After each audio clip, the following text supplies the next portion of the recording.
পঞ্চায়ত নিৰ্বাচন সম্পৰ্কে মুখ্যমন্ত্ৰীৰ মন্তব্যক লৈ সৰব CPIM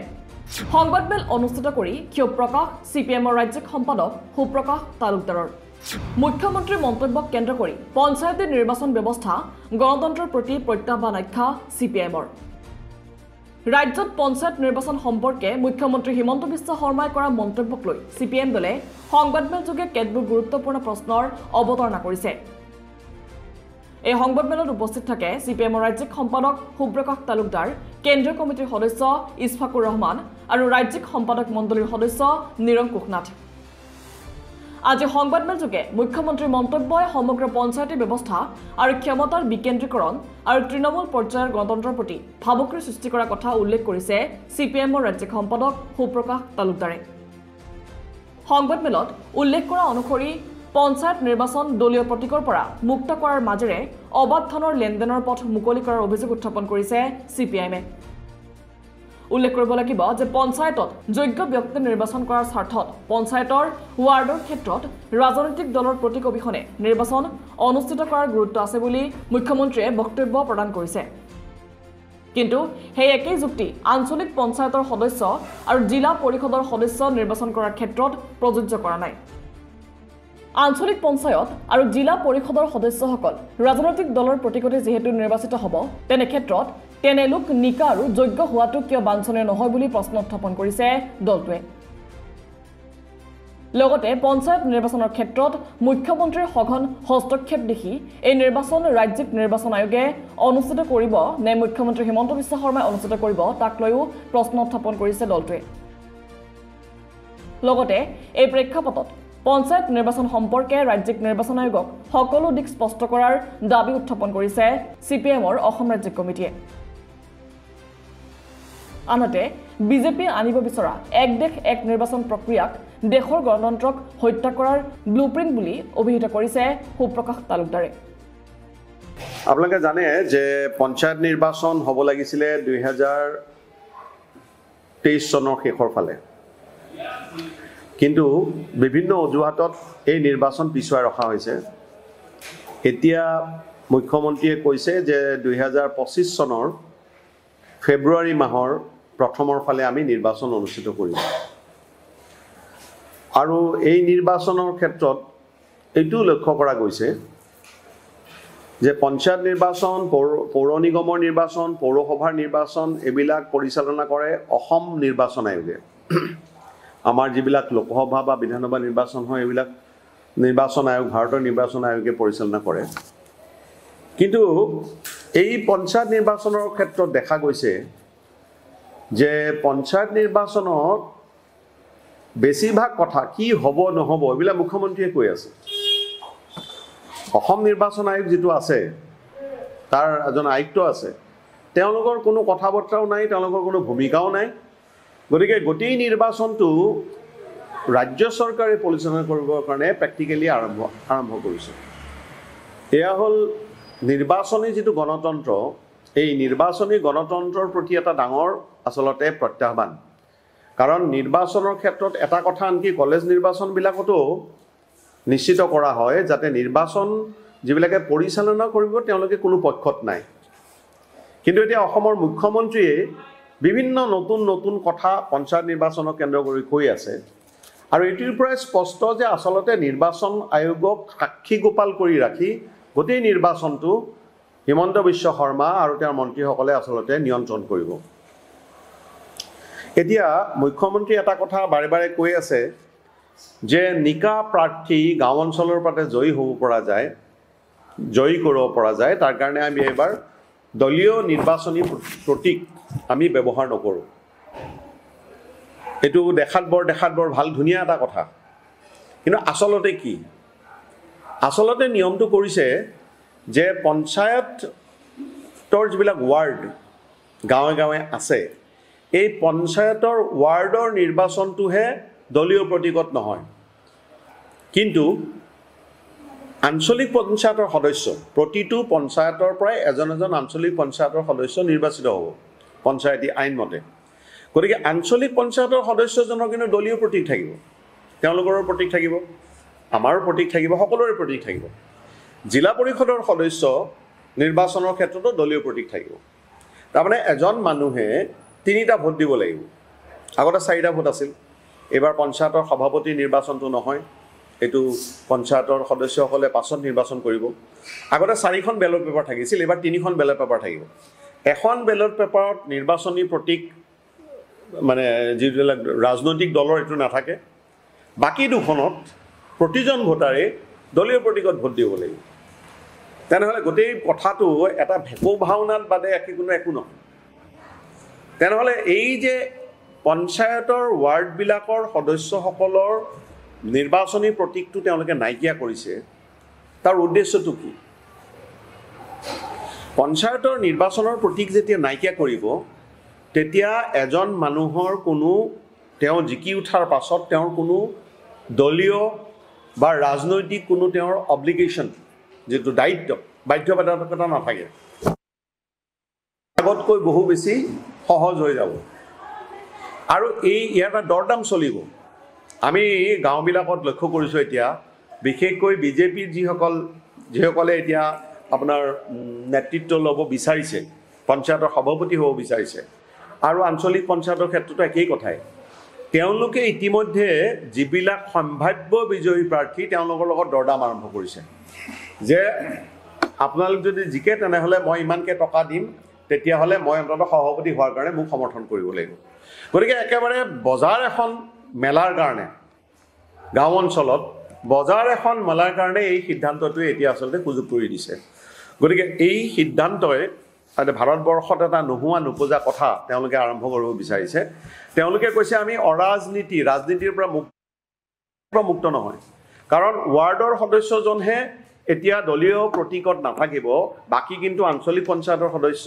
আৰু জিলা পৰিষদৰ সদস্য এইবিলাক কিন্তু প্ৰতীকতে থাকিব গতিকে ৰাজনীতি মুক্ত কৰাৰ কথাটো এটা মানুহক মিছা কথা কোৱা বা মানুহক আচলতে প্ৰতাৰিত কৰাৰ কাৰণে মুখ্যমন্ত্ৰীয়ে এইবিলাক কথা কৈ আছে গতিকে আমাৰ এই ক্ষেত্ৰত আমি এটা কথা মানে স্পষ্ট কৰিব বিচাৰিছো যে আমাৰ ৰাজ্যখনতো বিজেপিৰ বৰ্তমান যেটো ৰাজনৈতিক অৱস্থা এই ৰাজনৈতিক অৱস্থাটো মুঠেই ভাল নহয় দেখা গৈছে যে দুটা সমষ্টিত উপনিৰ্বাচনত মাত্ৰ 8,000-9,000 ভোটত বিজেপি জয়ী হৈছে যদি বিৰোধী ঐক্য এবাৰ হলহেঁতেন তেনেহলে অন্তত 3টা সমষ্টি বিজেপি এবাৰ নিশ্চিত পৰাজয়ৰ মুখত পৰিলেহেঁতেন তাৰমানে 4টা সমষ্টি তেওঁলোকৰ হাতত আছিল এটা সমষ্টি অন্তত তেওঁলোকৰ হাতৰ পৰা এবাৰ মানে দুটা সমষ্টি তেওঁলোকৰ হাতৰ পৰা এবাৰ গলহেঁতেন গতিকে এনেকুৱা অৱস্থাৰ কাৰণে তেওঁলোকে এই যে দলীয় প্ৰতীক মুক্ত নিৰ্বাচনৰ নামত এটা ভেকো ভাওনা আৰম্ভ কৰিছে আমি এইটো তীব্ৰ প্ৰতিবাদ কৰিছো আৰু আমি কৈছো যে নিৰ্বাচন পৰিচালনাৰ দায়িত্বটো মুখ্যমন্ত্ৰীক কোনেও দিয়া নাই মন্ত্ৰীসভাক দিয়া নাই যিখন পঞ্চায়তী ৰাজ আইন আছে PRI যিখন আইন এক্ট আছে এই আইন মতে নিৰ্বাচন পৰিচালনা কৰিব লাগে ৰাজ্যত যিবিলাক নিৰ্বাচন আয়োগ আছে তেওঁলোকে গতিকে অসমতো যেটো নিৰ্বাচন আয়োগ গঠিত হৈছে তাৰ যিজন আয়ুক্ত আছে তেওঁ আগতে এজন IAS অফিচাৰ আছিল আমাৰ দাবী হল যে নিৰ্বাচন আয়োগ আগবাঢ়ি আহক কেনেকৈ নিৰ্বাচন কৰিব কি কৰিব স্বচ্ছতা তেওঁলোকে প্ৰদৰ্শন কৰক ৰাজনৈতিক দলবিলাকৰ লগত আলাপ আলোচনা কৰক এতিয়া পঞ্চায়ত নিৰ্বাচনৰ ডিলিমিটেশন হৈ গল কি কৰিলে তেওঁলোকে কোনো ৰাজনৈতিক দলৰ লগত আলোচনা নকৰিলে নিজৰ ইচ্ছামতে পঞ্চায়তৰ ৱাৰ্ডবিলাক তেওঁলোকে বিভক্ত কৰিছে আৰু বিভক্ত কৰাৰ পাছত মাত্ৰ 2টা দিন কিছুমান ঠাইত মাত্ৰ 1টা দিন পাইছে 24 ঘণ্টাতকৈ কম আপোনাৰ ইমানবিলাক পঞ্চায়তৰ ক্ষেত্ৰত মতামত দিবৰ কাৰণে দিন দিয়া হৈছে 1টা দিন বা 2টা দিন ৰাজনৈতিক দলবিলাকক গতিকে ৰাজনৈতিক দলবিলাকত অন্ধকাৰত দেখি তেওঁলোকে গোটেই কাৰবাৰটো কৰিছে এতিয়া পঞ্চায়ত যেটো ডিলিমিটেশনৰ ক্ষেত্ৰত আমি কি দেখা পাইছো মুছলমান মানুহ যদি আছে তেনেহলে পঞ্চায়তটোত 2000 ভোট লৈ এটা ৱাৰ্ড যাতে মুছলমান মানুহৰ প্ৰতিনিধিৰ সংখ্যা তেওঁলোকে কমাব পাৰে আৰু যাতে বিজেপিৰ বেছি লাভ হয় তাৰ কাৰণে তেওঁলোকে কৰিছে কি মানে বিভিন্ন পঞ্চায়তত আপোনালোকে মন কৰিব আপোনালোকে নিশ্চয় খবৰ পাইছে যে মুছলমান মানুহৰ ৱাৰ্ডবিলাক তেওঁলোকে কমাই আনিছে এটো একেবাৰে ডিসক্ৰিমিনেটৰি যেনেকুৱা 500 যদি হিন্দু মানুহ তেওঁলোকৰ কাৰণে এটা ৱাৰ্ড আৰু 2000 মুছলমান মানুহৰ কাৰণে এটা ৱাৰ্ড তেনেকৈ আপোনাৰ দেখিব যে তেওঁলোকে আৰু এটা কাম কৰিছে, পঞ্চায়তবিলাক যেতিয়া গঠন কৰিছে তাতো একেই পদ্ধতি, জিলা পৰিষদ গঠন কৰাৰ ক্ষেত্ৰতো একেই পদ্ধতি। গতিকে এই ধৰণে নিৰ্বাচন আয়োগক একা সাক্ষী গোপাল ৰাখি গোটেই কাৰবাৰটো কৰিছে অসম চৰকাৰে, মানে মুখ্যমন্ত্ৰী বিশেষকৈ হিমন্ত বিশ্ব শৰ্মা আৰু তেওঁৰ পালি প্ৰহৰীসকলে। গতিকে আমি এইটো ব্যৱস্থাৰ আমি তীব্ৰ বিৰোধিতা কৰিছোঁ আৰু নিকাভাৱে আৰু মানে নিৰপেক্ষভাৱে নিৰ্বাচন অনুষ্ঠিত কৰাৰ কাৰণে আমি দাবী জনাইছোঁ।